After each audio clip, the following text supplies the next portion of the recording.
Hi there, it's a great and glorious, soon to be a famous one day, Nick Dutch back on the camera again one more time. Hi there, how the heck's it going? It's great to be back here, to be doing another video, talking to everybody again one more time.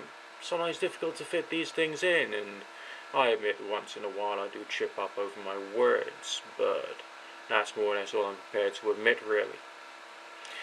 One thing that's remained true and consistent in the past nearly 4 years that I've been doing these videos, and it is approaching 4 years now, and that is that we cannot say that there is an objective reality to any form of psychic phenomena.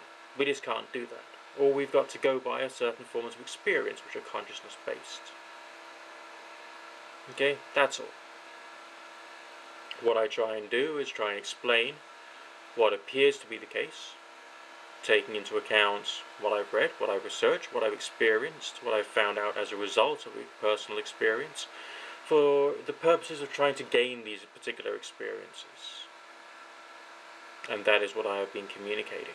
I just wanted to make sure that was perfectly clear to everybody out there, because certain individuals seem to have chosen to misrepresent what I say, thus demonstrating that they are illogical, irrational, and downright wrong. But of course, that's what one could say would be the price of fame, even if it is a lesser form of fame, such as one experiences here on YouTube.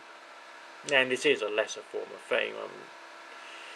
If you were to go into the high street of any particular city centre or whatever, and just talk to some random individual and say, have you heard of Nick Dutch? They will probably say no. But of course, people on YouTube, who spend a lot of time on YouTube, have heard about me, because I've been doing videos for a while, I cover a fair few subjects, and generally speaking, people have got a good idea as to where I'm coming from. Now, I have been promising a video on the subject of spirit guides, so I thought I'd just try and include that in this particular video. You've got me, so to speak.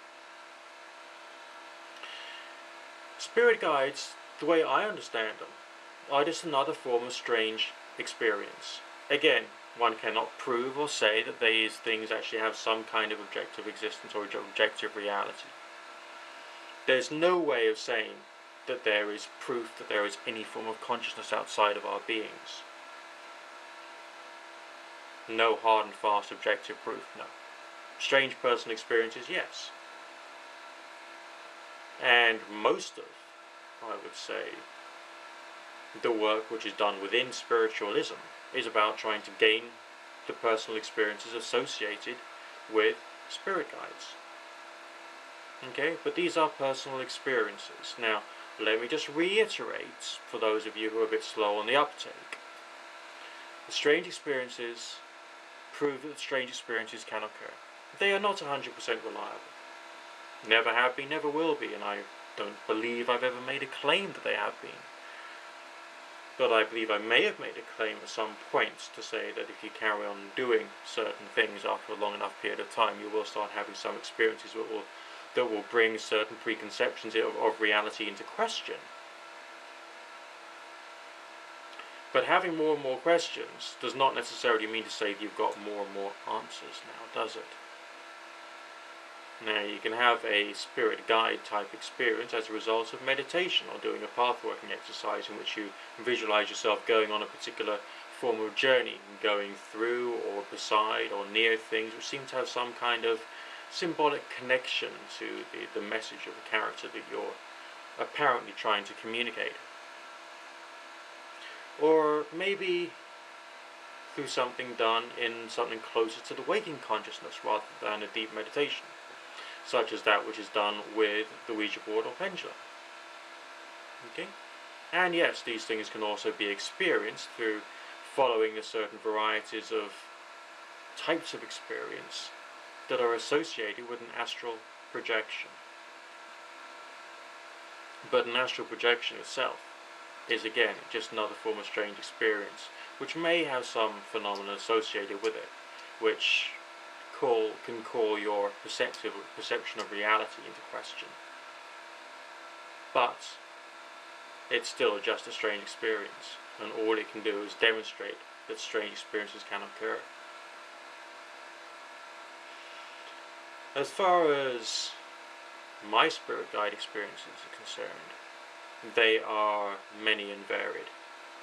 Sometimes scary, sometimes very placid, sometimes nothing more or less than just a feeling of a gut instinct, but with some other affective components, another emotional component may be, again, very intangible, because the concepts of spirit guides themselves are in fact incredibly intangible, just as the concept of God is intangible, and therefore one cannot say that one can prove conclusively that there is a God, just as one cannot prove conclusively that there is a spirit guide.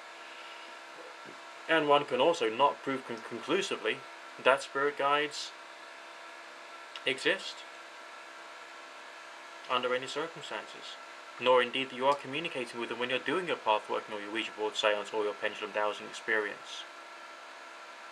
But the experience itself seems to rest upon a temporary suspension of disbelief, maybe using the more religious or theological components associated with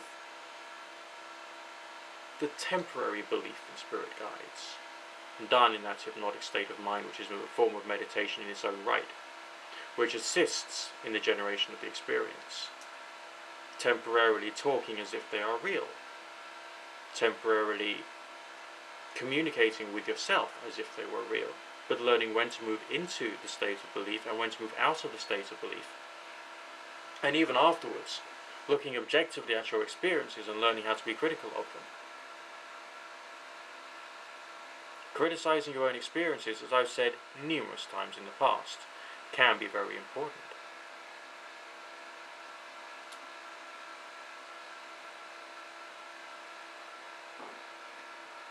Now, as far as what happens when I'm doing my tarot readings are concerned, let's think about that for a minute, shall we? I have said under numerous circumstances that that is an entertainment service, and it has to be considered in that rational light.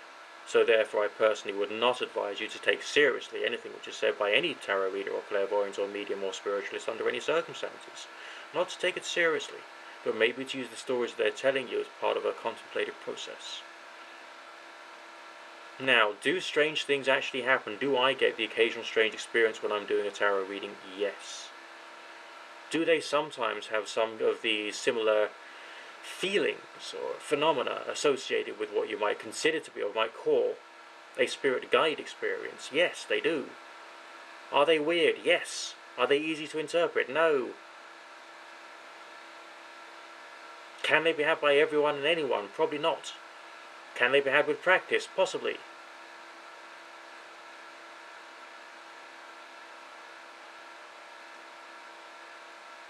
Can you have them? Probably. If you dedicate yourself to meditation enough, and you do some sort of form of religious exercises, then what is a religious exercise by its very nature? It is a means of suspending your disbelief, taking you away from the concerns of the mundane, temporarily speaking, and placing your mind in a, for want of a better word, spiritual state.